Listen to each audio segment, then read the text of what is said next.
Hi hello good and guys. ഇന്ന് നമ്മൾ വളരെ സ്പെഷ്യൽ ആയിട്ടുള്ള ഒരു സ്ഥലത്താണ് അൺലോഡിങ്ങിന് പോകുന്നത്. ഞാൻ ഇതുവരെ ഇങ്ങനെ ഒരു സ്ഥലത്ത് പോയി അൺലോഡ് ചെയ്തിട്ടില്ല. ഒത്തിരി ബുദ്ധിമുട്ടും കാര്യങ്ങളൊക്കെ എടുത്തിട്ടാണ് നമ്മൾ ഈ അൺലോഡ് ചെയ്തത്. പക്ഷെ എന്നാൽ പോലും അതിൻ്റെ ഫൈനൽ റിസൾട്ട് എന്ന് പറയുന്നത് ഭയങ്കര രസമുള്ളതായിരുന്നു. ആദ്യമേ തന്നെ പറയാമല്ലോ, നമ്മുടെ ട്രക്ക് മാപ്പും ഗൂഗിൾ മാപ്പും നമ്മളെ ചതിച്ചിരിക്കുന്ന ഗൈസ്. രണ്ടുപേരും കാണിച്ച രണ്ട് വഴിയും നമ്മുടെ ട്രക്ക് കൊണ്ട് പോകാൻ പറ്റുന്ന വഴിയില്ലായിരുന്നു. ഒരെണ്ണത്തിലാണെങ്കിൽ മുന്നോട്ട് വഴിയില്ല, മറ്റേതാണെങ്കിൽ നമ്മുടെ ട്രക്ക് കയറാത്ത റോഡും. പിന്നെ അധികം കളിക്കാൻ നിന്നില്ല.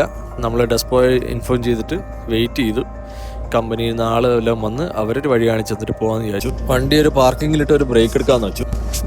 നമ്മൾ സ്റ്റൗവും കാര്യങ്ങളൊക്കെ റെഡിയാക്കി ഒരു തട്ടിക്കൂട്ട് ബർഗറൊക്കെ സെറ്റാക്കാമെന്ന് വിചാരിച്ച് നിന്നപ്പോഴുണ്ട് കമ്പനിയിൽ നിന്ന് ആൾ വന്ന് എൻ്റെ അടുത്ത് പറഞ്ഞു പോകാനുള്ള വഴി കാണിച്ചു തരാമെന്ന്. ഞാൻ പറഞ്ഞു ഇപ്പോൾ എനിക്ക് ബ്രേക്കാണ്, ഇനിയിപ്പോൾ ബ്രേക്ക് കഴിഞ്ഞിട്ടേ വണ്ടി എടുക്കാൻ പറ്റുള്ളൂ എന്ന് പറഞ്ഞു.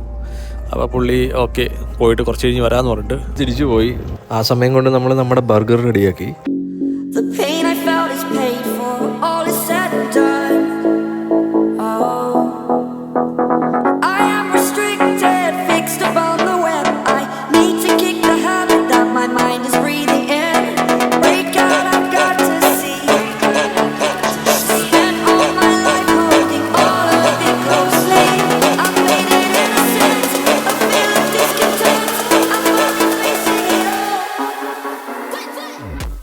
ഫുഡൊക്കെ കഴിച്ച് 45 മിനിറ്റിൻ്റെ ബ്രേക്കും കഴിഞ്ഞ് ഞാൻ റെഡിയായിരുന്നു.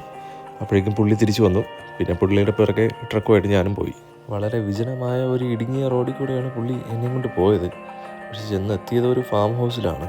നല്ല മലയും കുന്നും താഴ്വരയും കുറേ മൃഗങ്ങളും പക്ഷികളും ഒക്കെ ഉള്ളൊരു നല്ല അടിപൊളി ഒരു ഫാം ഹൗസ് ആയിരുന്നു അത്. ഈ പക്ഷികൾക്കും മൃഗങ്ങൾക്കുള്ള ഫുഡാണ് നമ്മുടെ ലോഡ്. ചെന്നപാടെ നമ്മൾ സൈഡ് കട്ടിനെ കഴിച്ച് അൺലോഡിങ്ങിന് വേണ്ടിയിട്ടുള്ള പ്രിപ്പറേഷൻസ് ഒക്കെ ചെയ്തു. ചെറുതായിട്ട് മഞ്ഞുവീഴ്ച ഉണ്ടായിരുന്നതുകൊണ്ട് തന്നെ ആകെ ചെളിയും ഒക്കെ ആയിട്ട് അലമ്പായിരുന്നു അവിടെ. മഞ്ഞുവീഴ്ച ഉള്ളതുകൊണ്ട് തന്നെ മൃഗങ്ങളൊക്കെ കെട്ടിടങ്ങളുടെ ഓരം പറ്റി അങ്ങനെ പതുക്കെ നിൽക്കുകയാണ്. ഇവന്മാർ അല്ലാത്ത സമയമൊക്കെ മുട്ടൻ ഇടിയാണെന്നാണ് ഈ പുള്ളിക്കാരൻ പറഞ്ഞത്.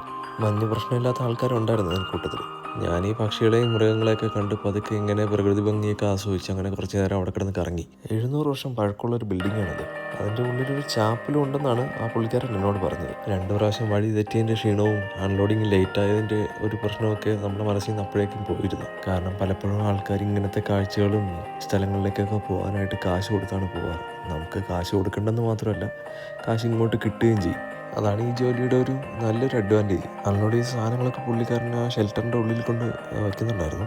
ഞാനും കൂടി പുള്ളിയെ ഹെൽപ്പ് ചെയ്തുകൊണ്ട് അൺലോഡിംഗ് ഒക്കെ പെട്ടെന്ന് തന്നെ കഴിഞ്ഞു. അങ്ങനെ അൺലോഡിംഗ് ഒക്കെ കഴിഞ്ഞ് പുള്ളിയോട് ബൈ പറഞ്ഞ് അടുത്ത സ്ഥലത്തേക്ക്. നമ്മുടെ പേജ് ഫോളോ ചെയ്യാത്തവരുണ്ടെങ്കിൽ ഒന്ന് ഫോളോ ചെയ്ത് സപ്പോർട്ട് ചെയ്യണേ. ചൂസ്.